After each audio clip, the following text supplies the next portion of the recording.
What's up, YouTube? Welcome to another episode of the Undergrad Forum. Now in this video, we're going to talk about how to study while being a resident. Alright, so you're already a resident, say you're in your intern year or your PGY2 or something and above. In the early years, you really have to figure out how to study. And you may think like, okay man, listen, like I spent all this time studying when I was in medical school. What more do you want from me? Well, the reality is a lot. We want a lot more from you. And residency does not give you a break on the learning component. So when you're a PGY1 doing your intern year, you need to take USMLE Step 3 to make sure that's out of the way so you can get your medical license. And you can get that after you complete your first intern year and you've taken Step 3 and passed. Then you can get your whatever state medical license. In my case, it's a California medical license. Now, one thing that goes beyond that is, okay, intern year is over. I've made videos in the past about how to study for Step 3 while being an intern and how to make it work. But let's say now you're a higher level. I'm finishing up PGY3 right now. You know, you did your PGY2 maybe, or you're in your PGY3, or maybe you're in PGY4 and you're like, you know, a lot of the earlier PGY years are a lot of work orientation. So intern year being intern year, like not much more to add there. I've made videos about that in the past. But PGY2 is a pretty interesting year, a lot of programs. If you're like a specialist, you know, you'll do an intern year of medicine and then you'll go on to your specialty training in your PGY2 year. And then what happens a lot during PGY2 years in a lot of programs is that you're really on call a lot. Your job is to get good at the basic thing that your specialty is doing. You know, responding to consults from the ED, managing ICU problems as necessary. If you're a surgeon, you know, managing the floor, maybe getting some OR time in, whatever it may be. PGY2 is really a big learning on the go, learning on the fly, learning from your seniors, learning how to do things, learning how to be efficient, learning like the logistics and the movements of the hospital to make sure you can make it happen. Now, once PGY2 is like the second half of the year, or definitely when you're in PGY3, now really your schedule is a little bit lighter, where you're not taking as much call, and now you have time to think. And now is actually what I would argue is probably the most fun time of residency, is when you start to shift from being like a junior resident, where you're like a lot of the workhorse, and now you're moving on to like senior resident position, where you're in charge of managing now. You're managing a team, you're responsible for the team, you're taking care of patients, you know, you're essentially acting like the attending when the attending's not there doing rounds. And that I find very exciting, and to be frank, as you start to get higher in your training years, you'll find those to be more fun, because it's a heck of a lot more fun to sit and like think about a problem and come up with a solution and an intervention than be the one running around putting all the orders in like you did in your junior years. So how do you study then in your like getting into your senior years, and when you're definitely in your senior years? Because some of you may be seniors and you're like, man, I got boards coming up and I'm going to graduate. How am I going to make this happen? It's been kind of hard for me to study. Well, my solution is simple. And the answer is not study a little bit every day, okay? Everyone tells you, oh, just go home and study for like 30 minutes to 2 hours every day and you should do great. I'm like, yeah, man, but there are some days when I get home and all I want to do is not that. You know, I want to do anything else. You know, you're tired, you had a rough day. You know, and getting home at the end of the day is not easy to study because you're not absorbing as much. You know, your brain's kind of pooped out. And as we know, like your degree of discipline at the end of the day is a lot less than early in the morning. And unfortunately, medicine runs on mornings. There's no way around that. You know, sign-outs early in the morning, rounds are early in the morning, your work needs to be done early, you need to write all your notes, you know, all that precious time of your brain where you could be learning is working, and that's residency, what can you do? But you need to find a way to squeeze in study, and I don't think the answer is a little bit every night. If you're lucky and your specialty offers some type of like video platform, you know, think back to medical school when we had Pathoma. Man, if different residency specialties had Pathoma kind of variants where we could go home and watch it for 30 nights and kind of learn what we need to learn that's high yield, man, that'd be amazing. But most trainings don't have that. You're kind of on your own. You need to find your own board review or find your own topics to read. So my solution really is two ways around it. Number one, you got to read about your patients. As much as that sounds cliche, that doesn't mean, you know, you get a patient that has pancreatitis and tomorrow morning you're a pancreatitis expert. But what that does mean is just start by going to UpToDate.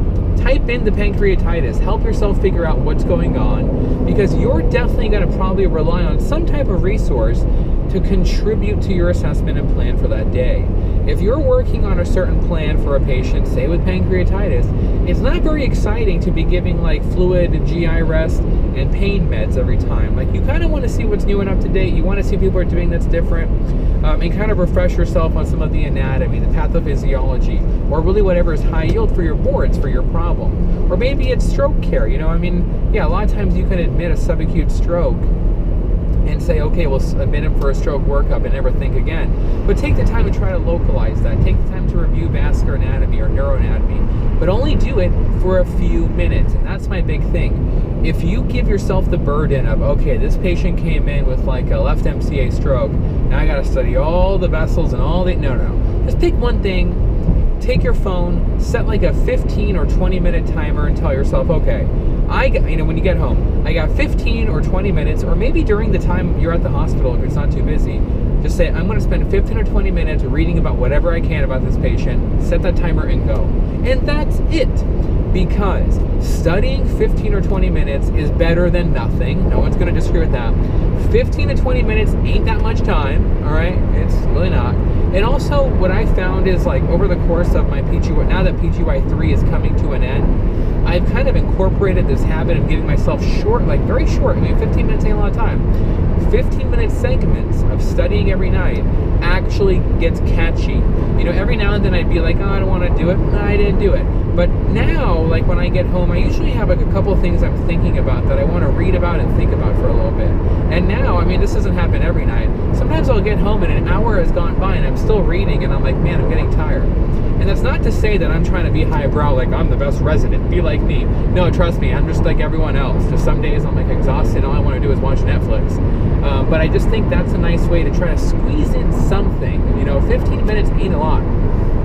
But just squeeze in something you saw that day and just read a little bit about it. Because the reality is, once you start reading a little bit about each patient, and then you get that chief complaint again, and you're managing that patient again, and you're going to remember what you read, it gets kind of addictive because you're going to actually bring up what you read on during rounds. You're going to teach it to your junior, and it's going to feel pretty cool to be like, hey, I know a couple things here or there. That's pretty exciting, and it's pretty fun. So I'd really recommend it. It's a little bit of reading every time. Now, my second thing, outside of reading about your current patients, just a little bit every night, as you can, you know, PRN, if you're tired, whatever.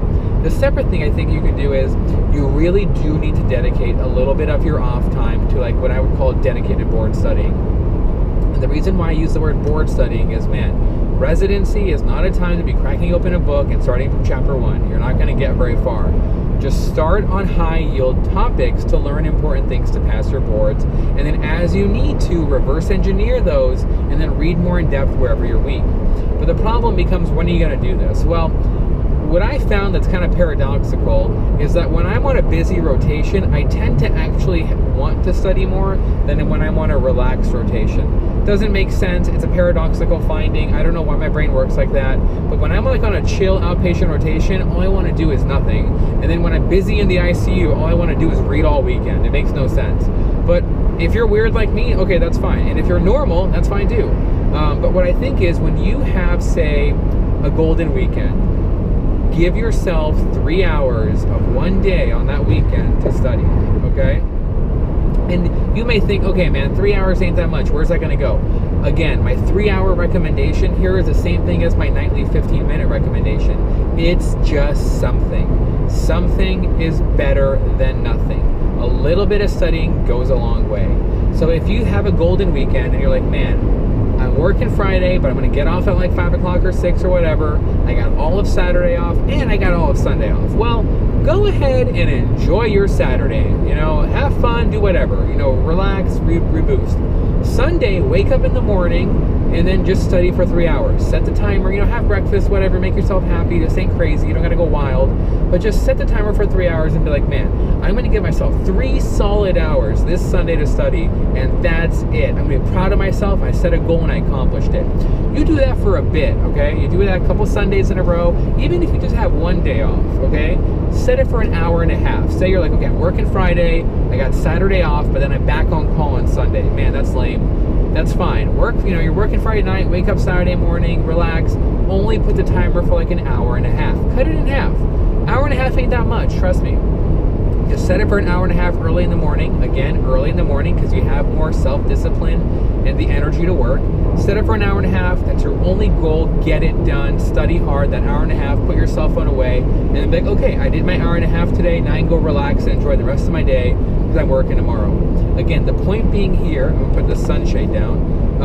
If you just study an hour and a half or 3 hours, depending on how much of a weekend you have, it's better than nothing. And trust me, like right now I'm doing a lot of board review.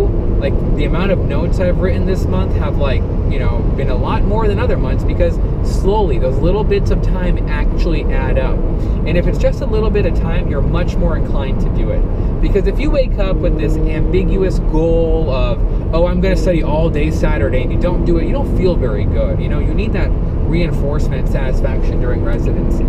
So, point being, when you get home, try to crank in 15 minutes as you can, and when you have a golden, crank in 3 hours on one day, and when you have just one day off a week, crank in an hour and a half on that one day off, and that's it. That's your starting point. And you will naturally, I really hope so at least, start to kind of self-stimulate yourself on wanting to learn more. You're like, okay, I can do an hour and a half, maybe I'll make it an hour and 45 minutes, or an hour or 2 hours. Or you've done 3 hours, you're like, you know what, I'm gonna do 4 hours, over time. Or you get home, I did 15 minutes, I'll make it 30 now, I'll make it 45, whatever have you. The hope is a little bit of a time to study is a small goal that you can accomplish. It'll create the habit, and it'll lead you hopefully to doing more. That's the only way that I've found that I can be successful in reading in residency.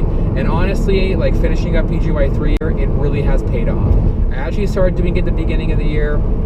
And now I have a lot of notes, I've done a lot of reading, I know a lot more things than I did at the beginning of the year, and it really feels great. You kind of feel like you're entering the seniorhood, and kind of getting ready to be an attending or go on a fellowship. Hope this helped, guys. Hope you guys enjoy or try to implement some of these ideas. They are rooted in evidence-based science. It is like the power of habit. It's not just some random idea, but it's logical. I mean, come on, I'm not asking for anything crazy here. So hope it works. Go ahead and implement it. Any questions, let me know how it's going down in the comment section below. I absolutely read all the comments. And as always, guys, enjoy your studies.